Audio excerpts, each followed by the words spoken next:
Yung experience po namin this year sa pagsali dun sa short film, napaka ano siya para siyang gulong kasi medyo nawawala na kami ng pag-asa.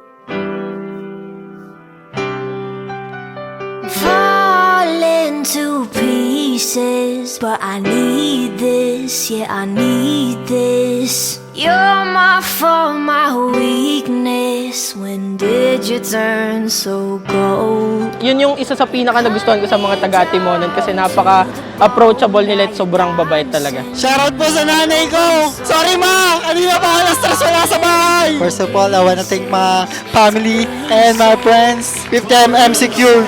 Peace! Still stay, 'cause you're the only thing I know.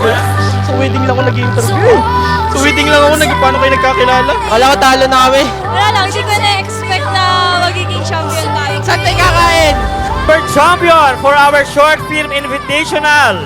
Sila po ay makakatanggap ng 30,000 pesos and trophy. And our champion goes to Biyahe, directed by Mark Tique. At syempre, hindi naman kami papayag na wala si Vince. Kulang kami pag wala siya. Isa ito sa core memory namin for this year 2023. At pagkatapos ng event na ito, babalik na kami sa kanya-kanya naming buhay. Back to normal. Kaya sinulit na namin. Mahal ko kayo, Kalinaw. Take me home.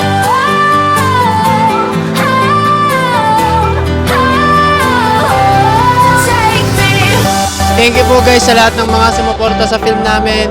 Salamat po Master D sa pagpapasama po sa amin sa film. Ito po, nanalo po kami ng champion. Hindi po namin ito ina-expect. Sa school, di ako nakakakit sa stage. Pero dito, panalo. Solid, Master DK. Salamat.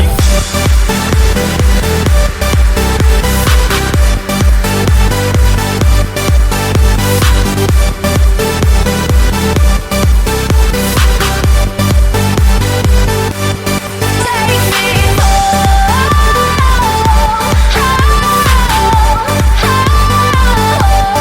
Take me home.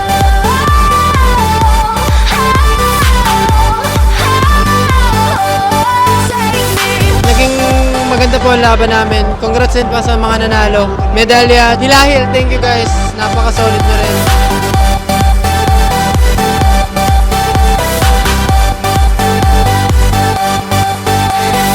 Para naman sa mga kapwa filmmakers or videographers natin dyan, na lalo na nasa youth namin, parang gusto ko sabihin sa inyo na na it doesn't end there. Yung film na ginawa namin ngayon is more on about siya sa burnout and sa pagod. Lilima kami sa totoo lang dun sa pagbuo ng film, pero lahat kami umikot, lahat talaga, so pinagdaanan namin.